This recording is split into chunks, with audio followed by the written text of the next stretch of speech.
a blue side Shen ban if they don't think that they'd be able to get a hold of it on Phoenix1's side. That's true.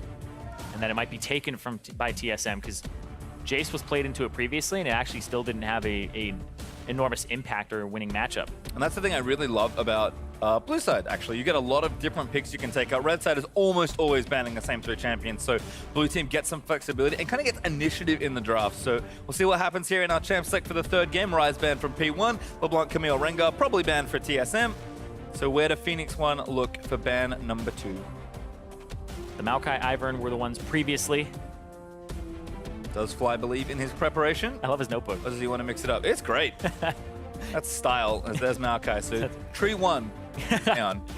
Looks like a bit like a planner.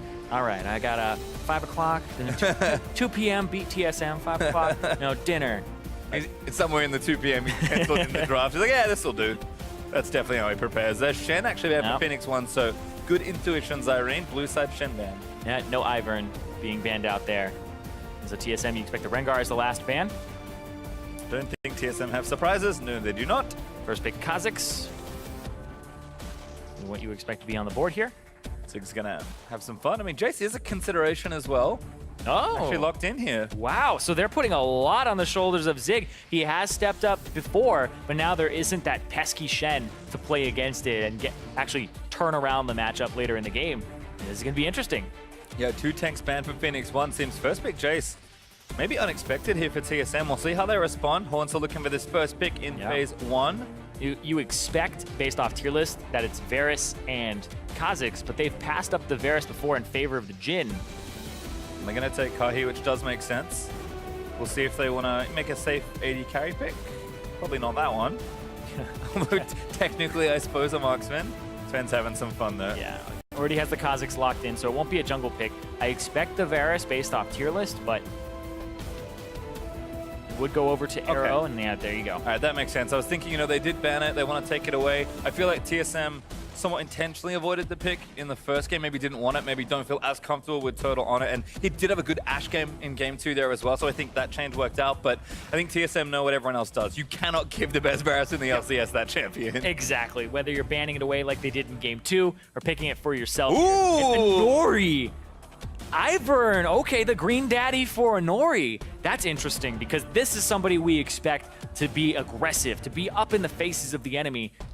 This is going to be strange. I mean, he's still going to be in their face, but it's just going to be in a quirky way. And it's funny, like, we kind of wondered where all the Ivern went. I asked Bjergsen when I interviewed him, it's like, have you guys been practicing Ivern? He kind of gave me a look. He's like, of course I've been practicing Ivern. This champion's so strong. But for whatever reason, teams just haven't felt to bring it out until this week. So, Nori going to take it. It's one of those things where you're right, it doesn't really suit his personality, but certainly a powerful champion is Misfortune, the newly flexible Misfortune. And I think it is going to go AD carry. I think this is a AD carry Misfortune because it'll provide a black cleaver for everybody else on the team. Ulti will shred it so you can run an all physical damage team if you want. Get a Corki for yourself for some magic damage mid lane.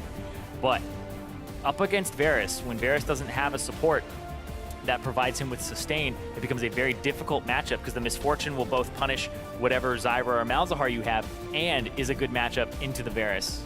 I like this pick as well from TSM. Kind of forced to take a top laner here. Wanted a tank, so we'll take Poppy over the likes of Nautilus because I think the matchup feels a little bit better.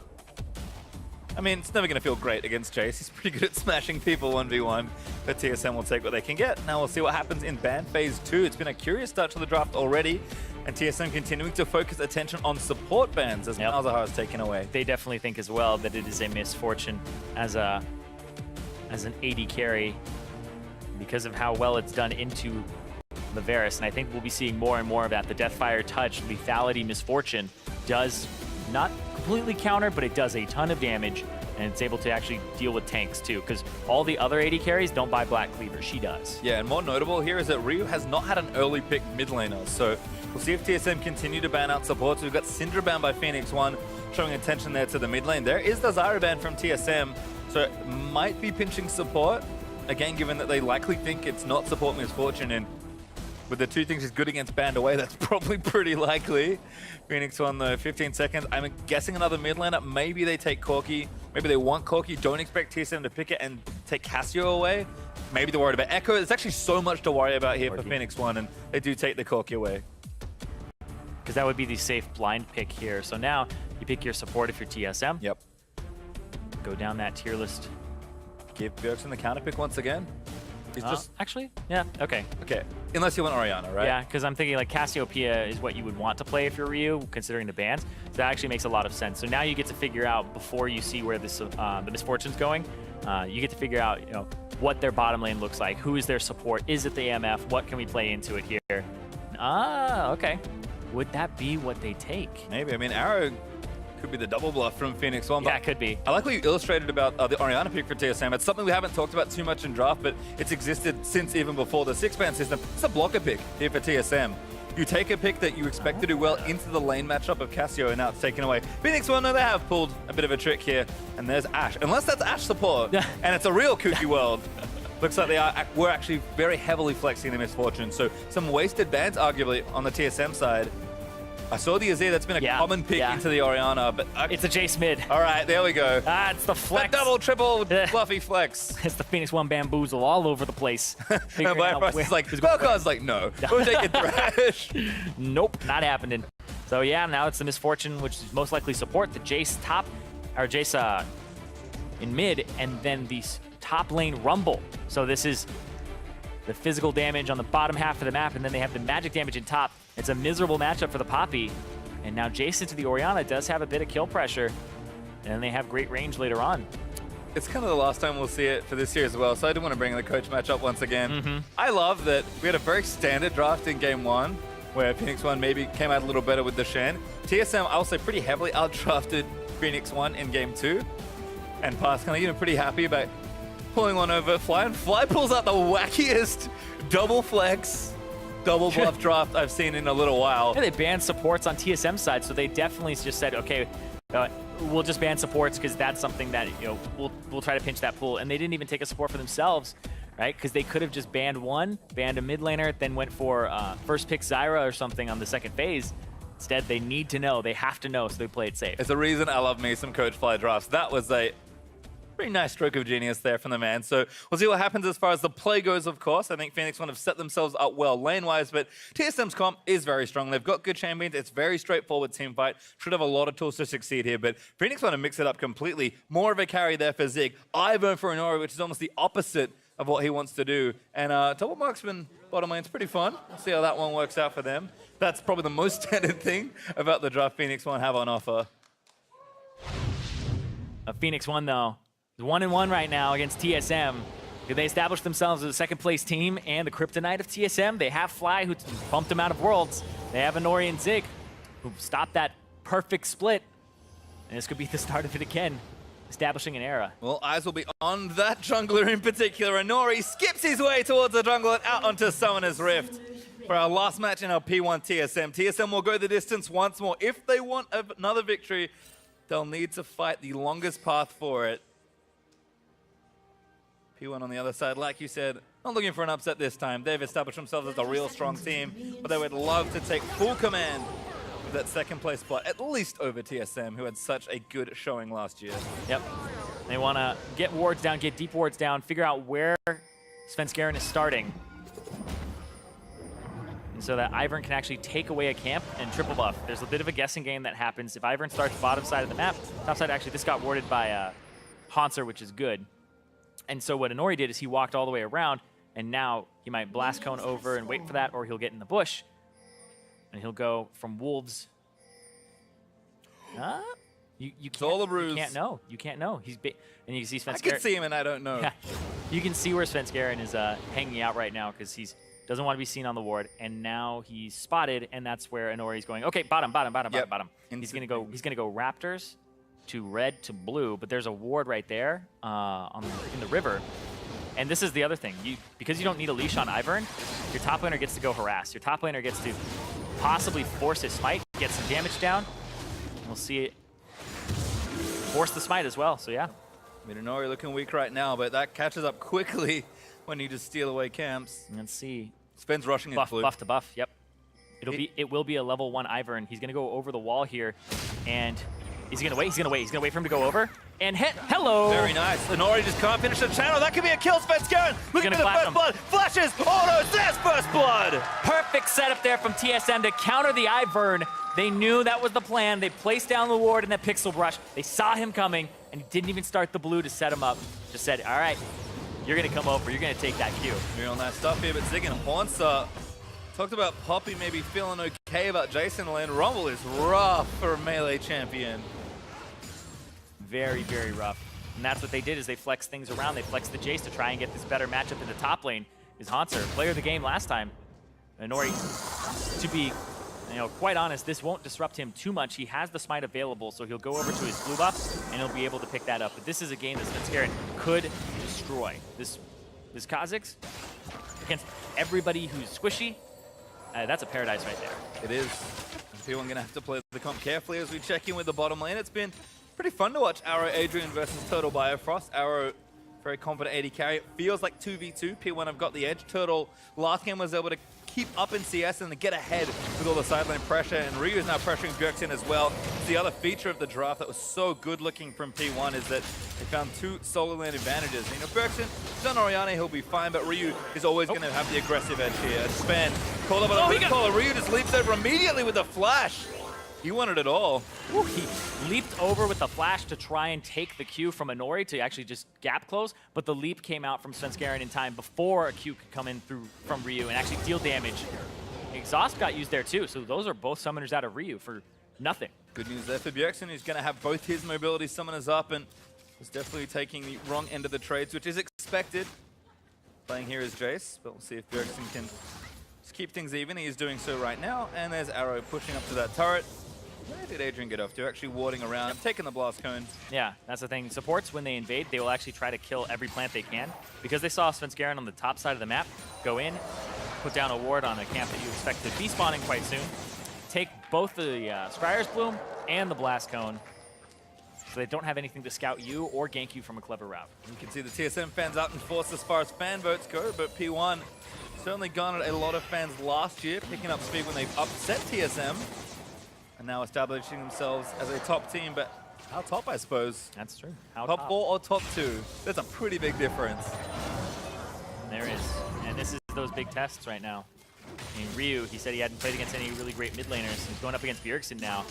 And with this flexibility in the draft, coming out a little bit on top. He's actually playing a little bit too far to the top side, but yep, there's Ivern. Yeah, right behind Svenskeren. Sven's like, I don't want this. Rushmaker. Put him in a bush. Q gonna miss, tried to lead. There's the ball as well for Sven, so he'll feel pretty safe. Bjergsen out of mana, gonna have to run all the way back though. And maybe even not feel too safe to stick around. We'll see what he wants to do. I think he's waiting, kind of seeing what the movements are. Might take this last wave. Probably expecting Rhea to go back, particularly if he's going for a tier. Yeah. If it is a tier, we'll see, but I assume it's a serrated Dirk. Or if he's going for a black cleaver build, which you could go for. I don't think it's great in the Oriana matchup, but I think it's a serrated Dirk. Yeah, cool. Bjergsen though, kind of using the IQ, knowing that, okay, Ryu probably wants to back here, so find space after hiding in the brush. Good stuff. Ryu though, back nice and strong. And I mean, Jace, we talked about it in the top lane. Very strong 1v1. That does not change in the mid lane. No, it does not. Or else you'd be playing mid laners against him top in TP, and then you'd be fine. But yeah, he obliterates a lot of these matchups. Oriana, you don't purchase armor items either, so it's even worse than it was before, because you have the precision mastery, now you have this serrated Dirk, you just deal so much damage to those mid laners who don't want to pick up like a Seeker's Arm Guard, or you want the Lost Chapter. You even saw Bjergsen struggling to wave clear and running out of mana while doing so. Yep, does have that now, so should just feel a little better, but can't take trades like that from Ryu. As the shot blast going to help out. Bjergsen now level 6, man is going to come back up. And he's kind of expected this. And Inori, knowing this, consistently moving into the Raptors and taking them away. There's just really nothing Svenskeren or Bjergsen can do about it. Yeah, and now Inori, he's smited. He's got 20 seconds on his smite left. It's looking like Hanser about half HP top. If they can get a poke on him, then it's definitely a go for. Sven's here, but he's not quite there. And there it is, behind the back of the turret, so he can't hide. Good equalizer. Hanser with the ulti, kicks Inori out. That's a good start. Ryu actually going to get collapsed on Svenskeren. He fancies the 1v1 and almost takes it out, but a knockback from the hammer is going to move them out. Great defense, TSM. You saw there, Hanser was thinking about flash eating over the wall and trying to hit Ryu in, but the exhaust is up soon and decides not to take that chance. You can see Haunter just doing everything he can to try and keep the lane afloat. It is rough here versus especially blasting one first rumble, but Haunter doing well so far. Gonna take what creeps he can under the turret. He hasn't fallen too far behind in CS just yet. Looking at the bottom side of the map and what Svenskeren was doing during all that time, he had backed and then he started clearing out some camps and went to his top side, so he did secure his red buff. His blue is about to come up, and they got all of these wards down in the Phoenix1 bot side jungle. So during that time when they saw Ivern top, they were able to actually get tabs on what Ivern's movements were. They're going to try going for this blue buff. It'll be up in a few seconds here. Ivern takes it instantaneously. He's right there on time. He's just going to take it. Yahtzee. Inori just waddles away with it. Yep, but his blue buff isn't up for a while now. And he's still not 6. He's so close to 6. He just needs to kind of kill one camp or leech something away. Well, oh yeah, Jace really wants to get that blue buff. yeah, he's like, I'm going over. Ryu's like, I'm going. all right. Use flash. Oh, he doesn't have it. Candy. Okay, that's how that works. Piece of candy. It's Delicious. Might cost him his life, though. Hey, a blue buff. Svenskeren gonna jump on him. There's the shockwave. Can they donate it over to Bjergsen? He really wants it. No, Sven gets it instead. Sven did a great job of just going straight through mid lane and getting onto the right side. Normally, it's like, all right, nobody passed through mid during that time. Complete control there, and that's going to be Svenskeren picking up that blue buff. Really smart brain power there from TSM. Again, it's difficult to outplay Ivan. It's such a different jungle champion, particularly with the early pathing. But TSM, you know, they've clearly been practicing it. They were the first team to bring it out in the NALCS. Yeah. And kind of showing that, you know, Svenskeren maybe outplaying the aggressive junglers not so much, but can certainly outthink Inori. Yeah.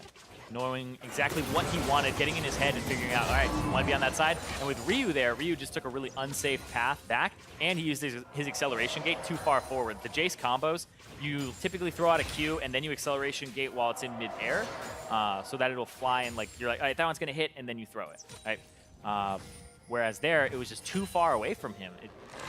Really good Jaces, you put it right in your face and you throw it out, but he wasn't able to get a movement speed boost afterwards. Who's going to start up the passive on the Scuttle Crab? Might look to take that away.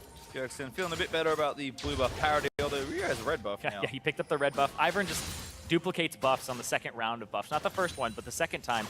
He just leaves a candy on the ground with this skin, or normally just leaves the buff by itself. Well, this is a big new thing junglers can do. Yep, the Pretty solo. easy solo from Kha'Zix. Evolved Claws gives you the ability to just kill this 1 second cooldown on your Q. Yeah. Balance at its finest.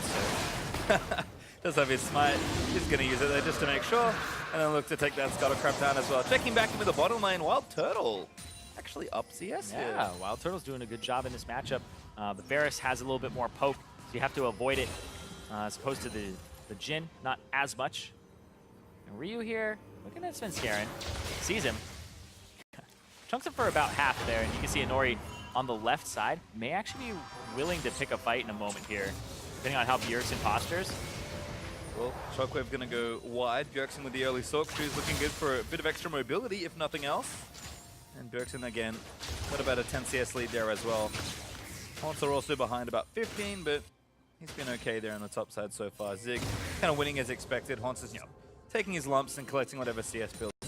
You were saying we don't really consider Zig a top lane carry player, but I think like his history would say that he does actually favor those. He just doesn't play them because playing top lane carries requires you to know all the matchups and timings to a T. In tank matchups, you don't always have to know it.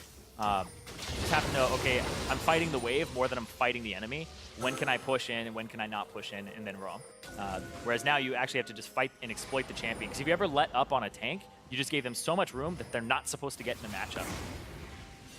Bifrost, I think, was trying to scan out some wards, but lucky not get himself killed. Haunter, charge of the Colossus going to proc, and yeah. You can see Spectre Scale's helping out a lot, but the Rumble still does good damage, especially when overheated. Haunter, though, is standing his ground, and Sven's coming. Yep, Sven's coming up. It's like this Poppy is really in his face.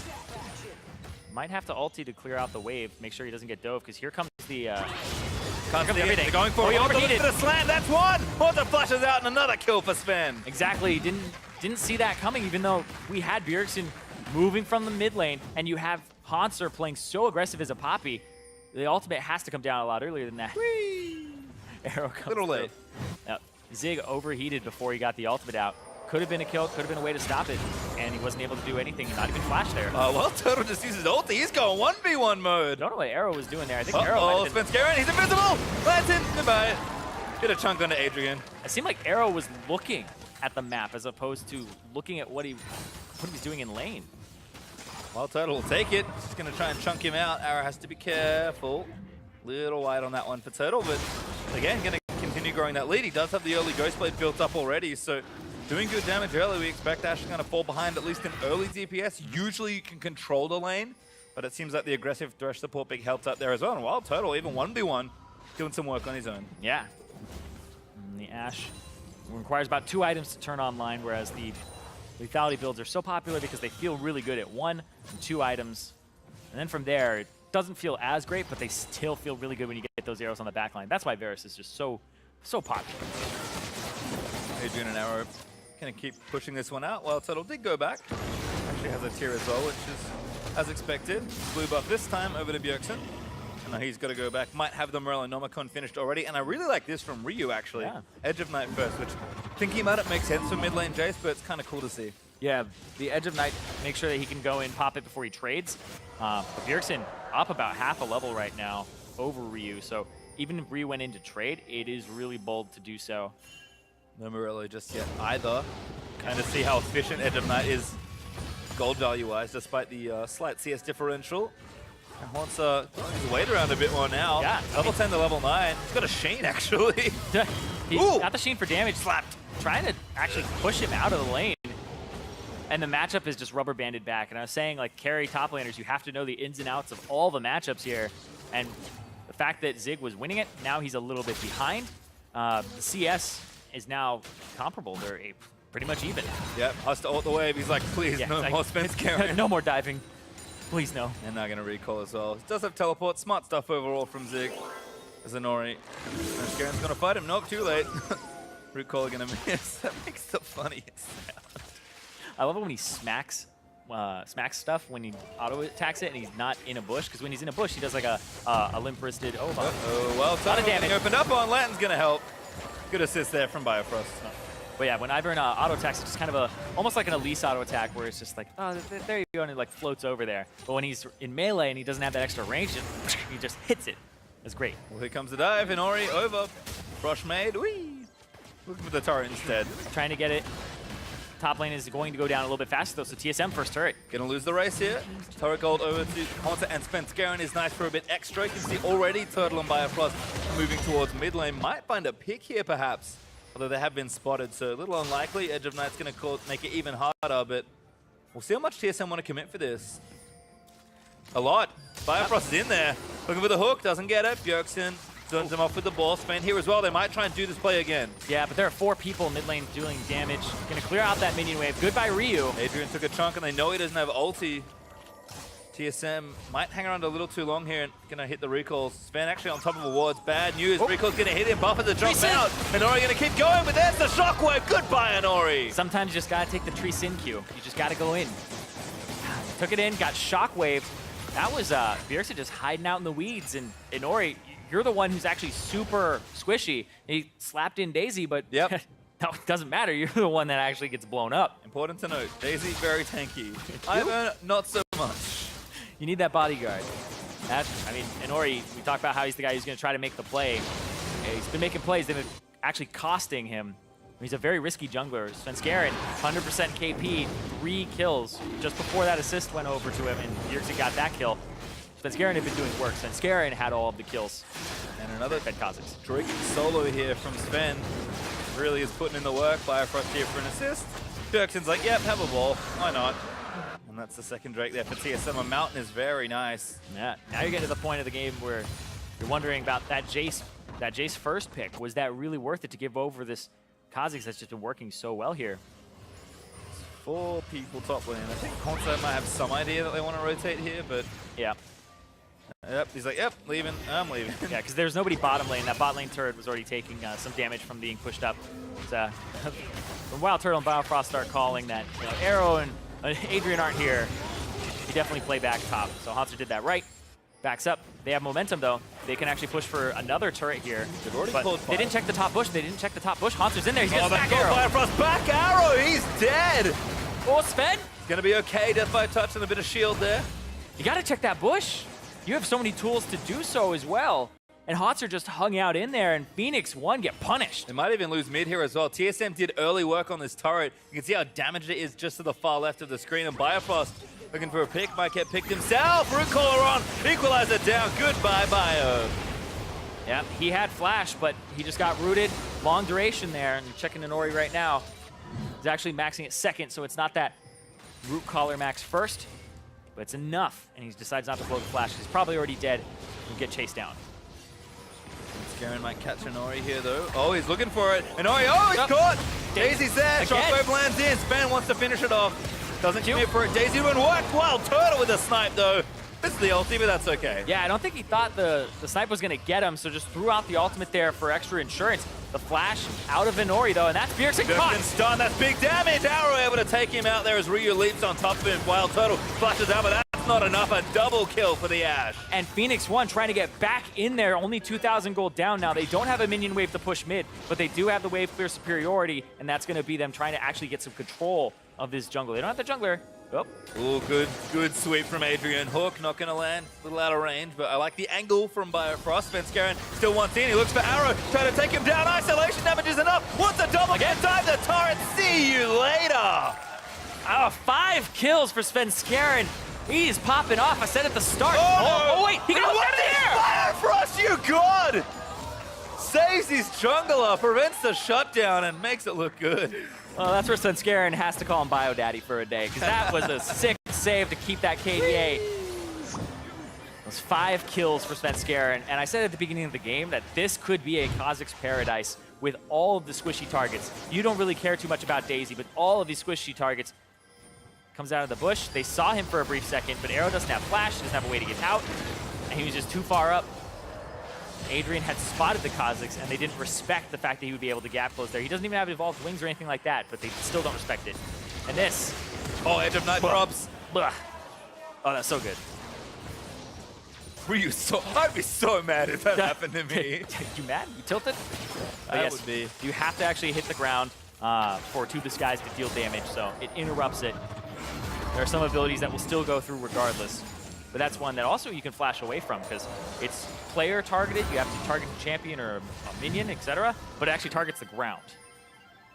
Well, P1 going to try and get the push happening, but Bjergsen is back with a needlessly large rod to join in the Morellonomicon. He did manage to finish up.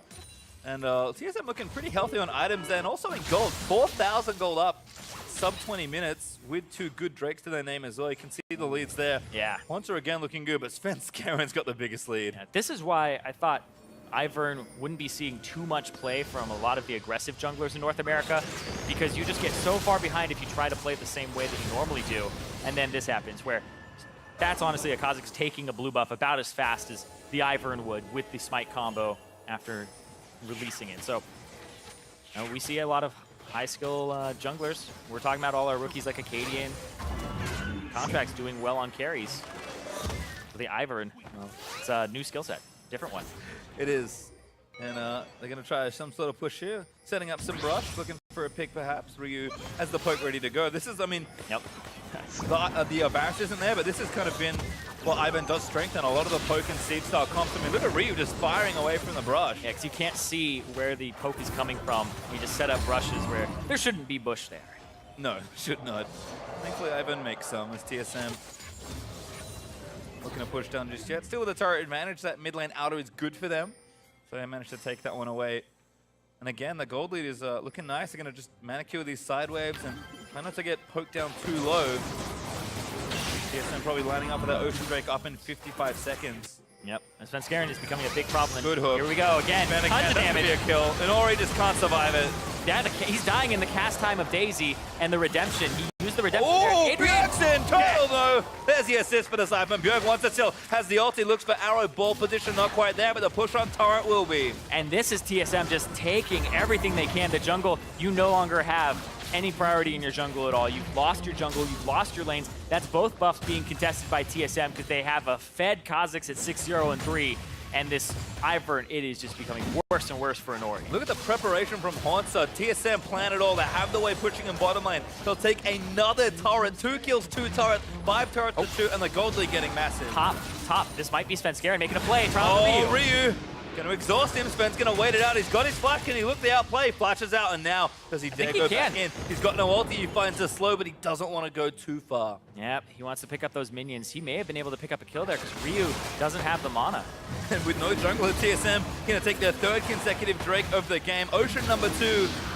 Pretty nice when you're trying to defend against the poke comp. Yep, and TSM, it's something about these game 3s. They've had every single win has been a 1-1 to start, and then they win that last one and go 2-1. And hold on. Oh, Zig, Shockwave, back he goes! It's flashed!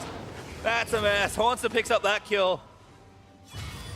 And the TSM are just making plays at every spot on the map right now. Sucked back in there. Arrow has the Ash Arrow. Maybe looking for Turtle, but they're just going to keep pushing up. And oh boy, they found Sven again. But Sven, he actually leaps out towards the Red Buff. Oh! Bifrost, you need to assist, he can't. There's the shutdown.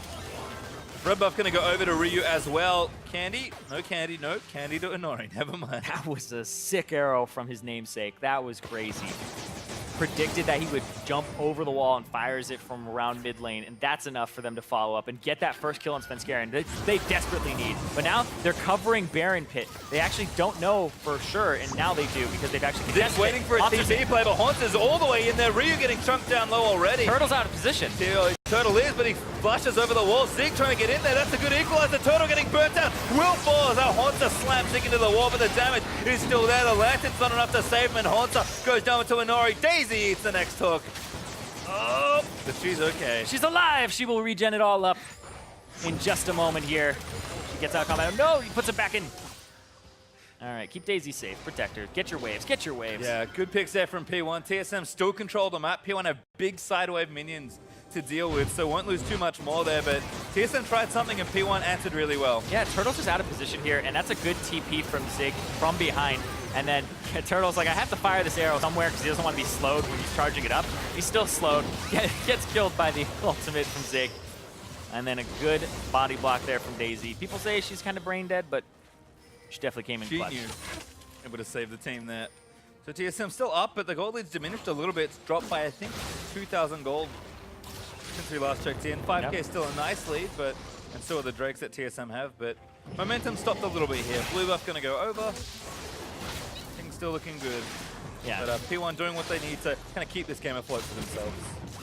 And TSM still have a bit of control. They have the side wave priority. They won't be doing anything like a 1-3-1 for a bit. Bjergsen will pick up side waves, and we'll have Hansler on the bottom side because he didn't use teleport. So that's what I think we'll see here is Zig needs to kind of stay with the main unit. They need to get control of Baron so it doesn't get taken. And they need to be able to contest Hansler on the bottom side without having a Baron being taken away. So that's really what Phoenix1 are trying to cover is bottom and Baron simultaneously without a teleport. And P1 really need some sort of pick in order to get things going. They have a lot of damage and poke front-loaded into this team comp, but straight up team fights, you can kind of see why TSM wanted to force because they know they have the only tank really, unless you want to include Daisy. And as far as team fights go, TSM should win a straight up 5v5 they set up correctly. So they won't have to be a little careful and make sure that, you know, get them low, poke them away, or maybe even move them around the map. They don't have as many options as game one. It's a difficult to execute team comp, but certainly a strong one. And now, because Zig is on the bottom side with no teleport, he has to clear the wave, run top side, and try to contest. So, like I said, cover bottom, but also cover Baron at the same time. And Hansler, zooming in with the help of Bjergsen, a great ball carrier is Poppy. Zig actually under threat as well, Edge of Night pop. Zig's gonna get chunked on, that's good damage. And Zig gets taken by Wild Turtle. Sven stunned, but doesn't matter. yeah, Sven does so much damage now with double lethality items. He is just shredding through people. In the isolated slow, that's the big thing, is it's an 80% slow when you have the evolved spike racks. When we were first seeing Kha'Zix, it was Q evolve and then E evolve, but the W evolve is just so much utility, so much slow. And here comes Daisy right in. P1 gonna try and fight for this Baron, but TSM got it low already. Haunts are pretty tanky. They're gonna have to take out Daisy. They will get it there, but they're gonna pull off the Baron. They don't want to make it too risky. Still staying on there. Looking for Arrow. Trying to zone them. Gonna chase Arrow away. Ryu's there with the poke. They need to be careful. They've actually found Arrow. Haunter might do it on his own. Arrow is there. Good damage from Bjergsen to follow up with a W. Oh, the Poppy just moves so quickly, and he has the Iceborne Gauntlet on top of it. So once he's able to just get in range and throw the buckler at Arrow, he just can't escape. Well, TSM gonna keep moving. They got to deal with the top lane, so they will reset and not get the Baron, but they get a smart pick. don't overextend trying to go for the buff and lose it. And P1 4v5, get another one picked off there, can't defend. Ryu. Looking for Turtle. Oh, hit him. Good ult there as well. Got him in the lantern. No hook from Biofrost this time. Yeah, even though the To the Skies hits the ground, it still wasn't enough and it still hit him. That's the turret going down though. Yep, turret's gonna fall. P1 open up some pretty essential part of the map for themselves. Bjergsen dodges out from that shock blast. Arrow does have the arrow up.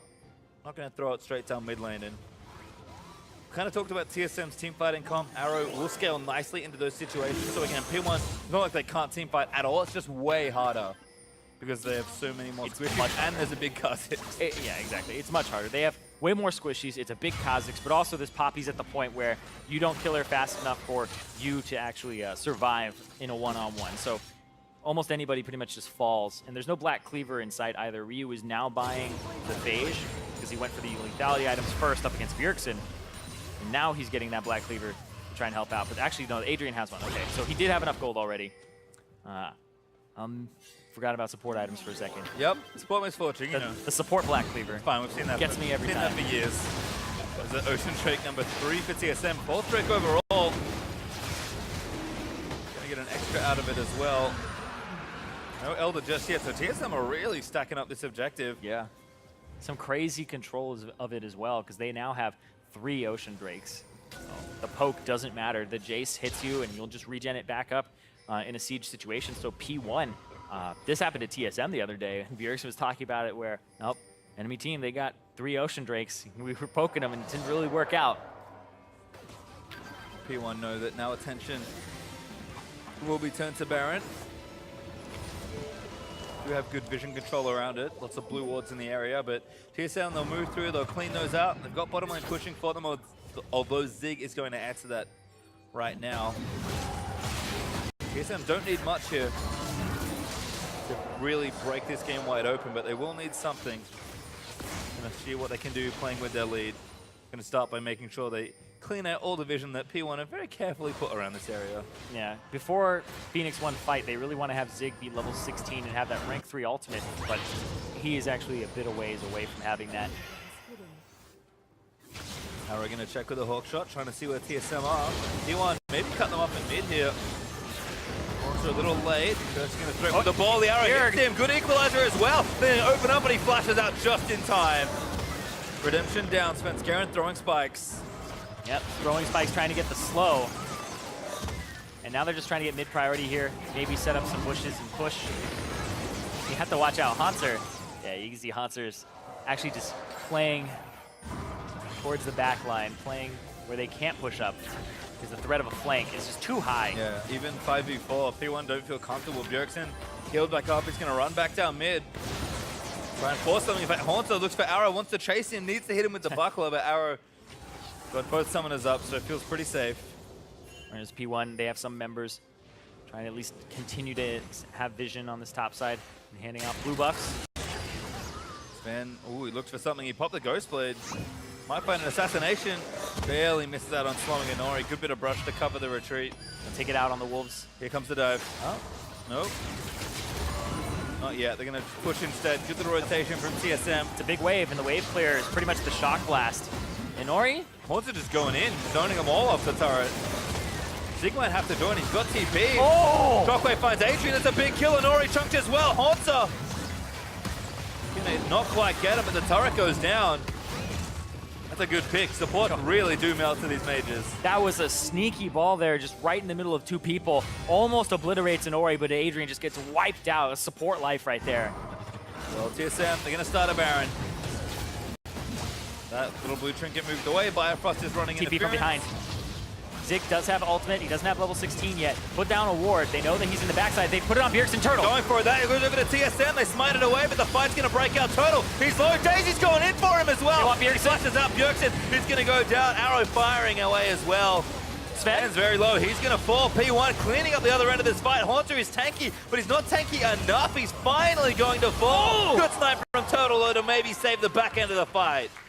Oh, AD carry 2K16, but they're the only ones that survived. that teams are doing a great job of actually protecting their AD carries and going after these other priority targets. Wild Turtle flashed out the back of the pit and still threw some arrows that came up big in this.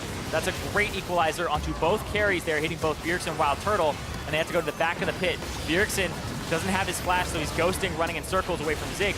Gets clicked on, dies. Wild Turtle has to go out the back right. And Arrow will pick up Svenskeren. And then Zig here, he actually doesn't have to continue because I think Arrow does have enough. He didn't expect himself to get blown up there. So Wild Turtle's the only one who gets to keep Baron, but they do get the gold from the Baron. Yep, they take the turret as well.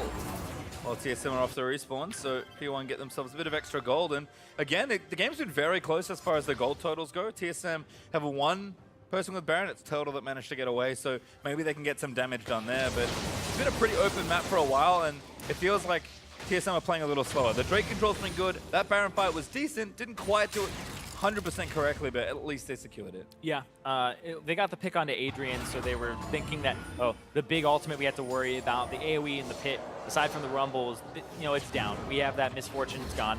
But TSM, they do it. They only have one member with it. And I want to talk about Turtle for a second, because that build, he has the Death's Dance now, so he's healing a bit off of the arrows. He's healing a bit off of the physical damage. And this is the lifesteal item that he's looking for, so he doesn't get blown up. It also makes it so that the damage ticks a little bit on you, as opposed to it all comes in one burst. So there is some reaction time added to when he's getting blown up. It's nice as TSM going to start a siege with the Baron. Rush is trying to protect the turret, but the cannon minions locking on. Slowly but surely, the Baron will take damage. They're going to move forward, take out that first cannon, but Wave's pushing at least bottom for TSM. Yeah. The fact that TSM have triple Ocean Drake means P1 just have to do this in a burst. That Shock Blast acceleration gate onto Turtle took him to about, 3 Ooh! Zig got hit. Shockwave damage is there. Firefrost gets hit up. Adrian lets it rip with the ultimate. That's not that much damage, and JC's going to get killed here.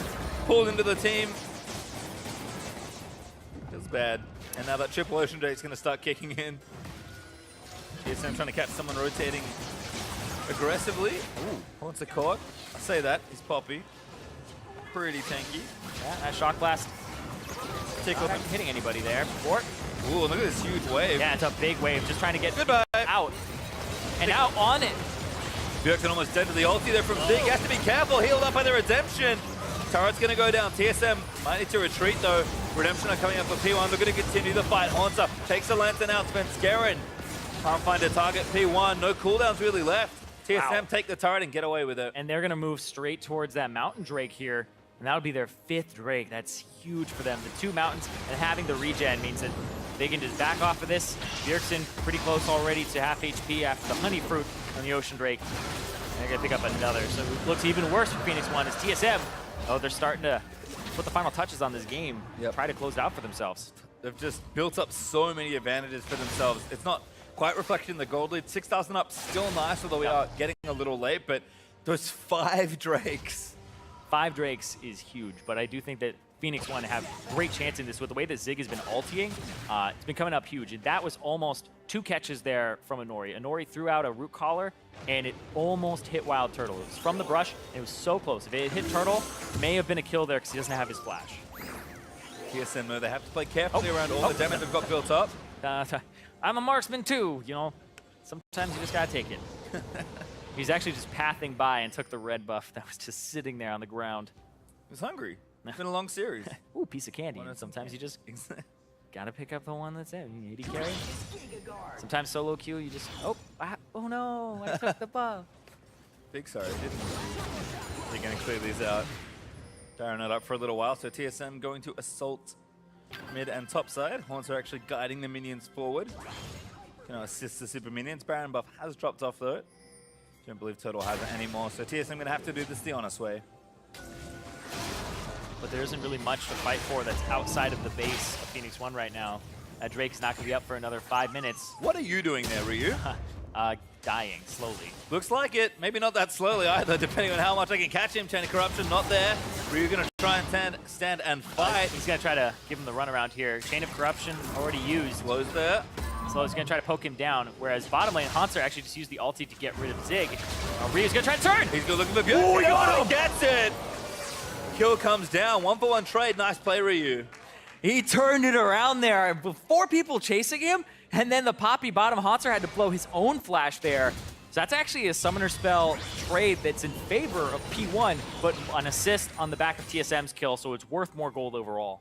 Well, it does delay the game a bit, which is probably nice for P1. They're happy to get whatever gold they can find. Ryu goes in the bush, hits Bjergsen there, even through the Locket shield. Gets the Thunderlords, just does so much damage right now. See TSM have to play a little carefully to maneuver the game to where they want it to be. Again, Turtle going to get the minions pushing through top. Haunter was doing nice work on bot, and now he's got 4 tank items, so it's going to be even harder to take down. Yep, and now Phoenix1, they really need control of their jungle back on the top side. They have control of the bottom side, and that's where they were fighting Haunter just a moment ago. But Baron's about to come up in 38 seconds. Pretty obvious what the next big moment's probably going to be. Yeah. Looking at Frost, Adrian, no! Haunter going to slam in, but that's not enough. Adrian is very lucky there was no carry around. Yeah, if Svenskeren was there to jump in with an Edge of Night or something, he has the Guardian Angel, so killing Svenskeren, you got to do it twice. You even got to get that spell shield off. It's going to be rough for Phoenix1. Arrow picking up a little bit more as he was getting those. I can't. He's almost 16. There we go. He's got 16 for the Arrow. It's nice for him, but again, the fight will be around the vision and the actual objective itself. TSM maybe already calling to start it. They know they've got no vision for P1, so they're actually going to go at least start this up Use here. the Ashe Hawk Shot Saw. Now they know. Jake is throwing it out on Turtle. Turtle's out. Turtle has to be careful. Haunter needs to line up a big ultimate here. Misses Inori, while Turtle's going to get healed by the Redemption as Daisy went in for it. Haunter, though, still on the front line, making sure he's okay. Zig snared up. That's going to be a kill, slammed into the wall by Haunter. No Arrow used there as well from Arrow to try and get a pick, try and get a catch. They just try to get mid-priority. Inori hanging off on the side, looking for the poke. Yeah, leaning pretty hard on these 3 oceans, Top. but they're going to give it up. Yeah, they know Top's pushing, so they're going to run for it. Haunter's going to zone on the right side here. He might try to loop around Arrow, but everybody from TSM is going to go to the left, try to actually go and get this top turret. This may be an inhibitor as well, with 30 seconds on Zig. Got big ultimates up as well, so P1 cannot overstay their welcome. Trying to defend. Svenskeren low. Haunter going to defend once more. Adrian's ulti, not enough. Hook finds Ivern. Inori played back up. Arrow hits Bjergsen. Arrow trying to do the damage. Adrian goes forward. Bjergsen going to stay alive for a little while longer. The shields were enough. The inhibitor should fall down here as well. They need a couple more autos. There's Haunter making sure it goes down. Ryu looking for some damage there. Only hits Biofrost. Doesn't actually splash on the Turtle there. That's going to be the back for Bjergsen. That's going to also be that down and top inhibitor. P1 are not making this easy on TSM, by the way. TSM consistently forcing fights at Baron, smartly pushing up, but P1 are always there to defend, fighting for every little piece of ground they can get despite the disadvantage they have, and continuing to manipulate side waves as well. This, despite the difference, will be a tight final game. Absolutely. And Inori, not having his best of games right now. He got Svenskeren off to a great start because Svenskeren had a really good setup and countered the Ivern invade, and that's what really got P1 in this awful position. It's just Inori has been getting caught. It's a squishy Ivern. Even though his build is really supportive right now, he has a lot of utility to try and keep people alive. It is still an incredibly squishy, low defensive champion. No escapes, nothing of that like. He's basically there to buff up Ryu and Arrow. And he's going a little too far. He's overreaching. He's getting caught. TSM have also been very patient in this game, but we're about to reach a large point in objectives. Elder Dragon up in 10 seconds. Elder Dragon up very shortly. 5 seconds on that, and they're just chilling in a bush. Scuttle Crab control. That looks like it's a Scuttle Crab for P1, and it is. Biofrost caught. Going to be okay. Bjergsen with the shields. Going to keep the relatively tanky Thresh safe. That gives mid-priority to TSM, so now you have to walk all the way around if you're P1 and cut this wave off here. But you have to guess right as well, because they could go straight for the Elder Dragon, exactly. Ashe helps you in that regard. It's hard to appreciate how much is actually giving to P1 in terms of knowledge when you're spectating, because you don't see it reveal, and then you're like, oh, aha. But it's definitely helping in this aspect. Ooh, they actually stayed for it. Haunter and Bjergsen, the unlikely duo.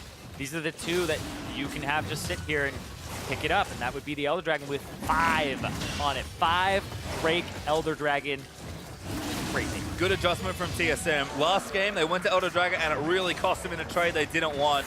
This time, they successfully two-man. They've got the wave set up, and now they can find a fight, push down a lane, find a catch, or take the Baron. All of these things, if they can find them, will happen remarkably quickly. Yeah. TSM is so strong at this point. Oh, yeah. It is 270 true damage burn. One of the biggest that I've ever seen. One of the biggest possible as well. Very close to being... Look at this Baron. They're going to just shred it. Destroy. Well, it's like triple mountain at this dead. point, It's too. actually dead. TSM forced onto the Baron and take it down. Haunter absorbs the arrow. Daisy's looking for some knockups, so that's going to take her out. Daisy, run! It's not worth your life. Haunter's finding the backline instead. Daisy running back towards the team. It's a tragedy. Daisy's down. She never had a chance, man. She'll be back. Yeah, in about 10 seconds.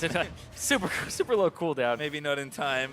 TSM at all bot wave pushing. Elder Dragon and Baron now ticking away. Top lane super minions causing problems. Phoenix1 need to mount a miracle defense, almost 10,000 gold down. Exactly, miracle defense to try and stop TSM from getting their revenge on both, Coach Fly for Worlds, but also Phoenix1 for ruining the perfect regular season in the summer 2016. Turtle meets a root collar. TSM might be going for the throat. Adrian's ulti down and Nori hooked up. Zig hits the wrong target. Good pick there, and now Haunter leaping onto Adrian, has the lantern to get out. Shields are there for Bjergsen. Poke continues to land in as Ryu's forced to flash out of the way. Bjergsen needs the next hour of redemption, heals them up a bit, and TSM, they're gonna go for it. Yeah, there's just so much damage here. They're just gonna try to muscle their way in. Daisy's back in. Daisy back into the fray. And Ori! Aaron looking for a pick. He wants an Ori. He's gonna find it, leaps out of the way. And TSM letting the super minions do a bit more work. They're getting chunked down pretty low. But P1 just don't have anything left. TSM, Nexus wide open, Bifrost, look for the play, it's gonna cost him, it's Fed leaps in, and TSM 2-1 versus Phoenix1. And TSM push Phoenix1 down the standings and take second place. We expected it to be a close series, and it was. Three Oh, great games from both these teams, but TSM showing that maybe it's a bit more experience. Maybe it's a bit more time together. They talk so much about how important it is to them. Their roster is all together, is on the same page, speaks the same language. And it pays off there. TSM still looking good. Will sit in second, at least for now. And P1, they've shown so much improvement, but not enough today at least to best TSM. Yep. And the Kazakhs ended up being a big problem for them. The Shen in game 2 from Hotzer. And then in game 3, the Kazakhs start versus the Ivern. They picked the Jace over it. Ryu wasn't able to get as much done with that Jace first pick as you would hope he would be able to for that return. Like I said, I love the draft from P1. It was so creative. Yeah, it was. But it was definitely a difficult comp to try and pull off there in Phoenix1. I like that they're willing to play those sort of things against TSM.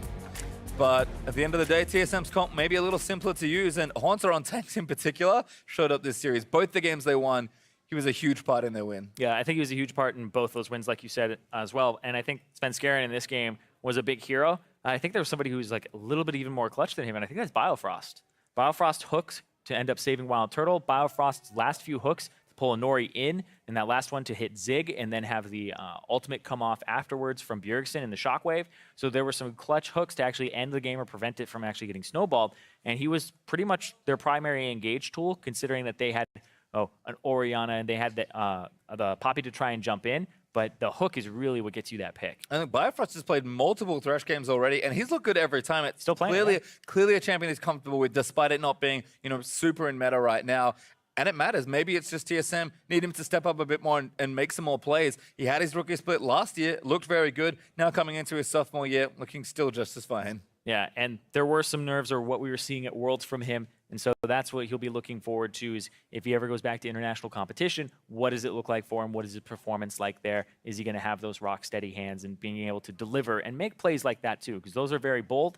And we see sometimes your bold moves, like what Inori was trying to do not pay off, and they actually backfire. Yeah, they did backfire in that one. But for more on the win, let's check in with Freak and TSM support Biofrost. Thank you very much, Pastry. Great cast in the day. I am here with Biofrost, and I want to congratulate you, first of all, on a hard-fought win over Phoenix1. Any kind of comments, first off, just about that match? It was like a pretty long series. We always end up losing the first game, and then we come back. It's been happening like every game pretty much, so it's pretty interesting. Are you bought into the newly created TSM P1 rivalry? They ruined your perfect season last time around. Is this a team that like meant anything extra to you to beat, or is it just because they're in second, it was a valuable game? I mean, P1 has looked pretty strong in like the start of the season because they had a couple of roster changes and they're looking really strong. So we thought they were like pretty good team, and then we came in today like prepared, and we really wanted to beat them. We had the trash talk video too. That was fun. So. Yeah, it was a lot of fun. And speaking of things that are going to be a lot of fun, right now you guys in second place, looking like one of the teams to make the finals. Tell me how excited you are if you get to go back to your hometown, I believe it is, to represent TSM back in Vancouver. Yeah, going back to Vancouver for finals would be pretty cool because I have a lot of friends there, and if they came to watch, it'd be pretty nice. And then some of the the stadiums I do know, and then I think we're going to the Pacific Coliseum, and then that's a place that I've been to when I was like younger, so it'd be cool to play in there instead of like being as a spectator. It'll be cool definitely to be on both sides of that one. So after the 5-1 start, talk to me about who your next toughest opponent is. Of course, C9 2-0'd you. Are you ready to blast them when it comes time to beat them again? Like, what's it going to take for TSM to be #1 yet again? Well, we've been working on our issues. I think we've been improving with every week. Our opponents are pretty strong as well. Everyone's improving, but we're just trying to improve at a faster rate so that we can catch up. And I think C9 is definitely like looking like the strongest competition right now. We haven't played FlyQuest yet, and they seem pretty good too. So it'll be interesting to see how the next couple of weeks pan out. So 2-0 on both of them, though? Hopefully. I mean, actually, it would probably be 2-1 since we always end up losing the first game. But yeah. All right, 2-1 the whole way through out in the finals. Congratulations on the win. See you next week. Throw it over to the analysts. Thank you very much, Freak. TSM gets their victory, their match victory here in 2-1 fashion over Phoenix1, moving to 5-1 and that second place slot. We'll see if FlyQuest can match up with them a little bit later today. Biofrost obviously had a big hand in the victory, but I want to point towards Svenskeren playing the Kazakhs against the Ivern, having been the first player to introduce Ivern to the NALCS.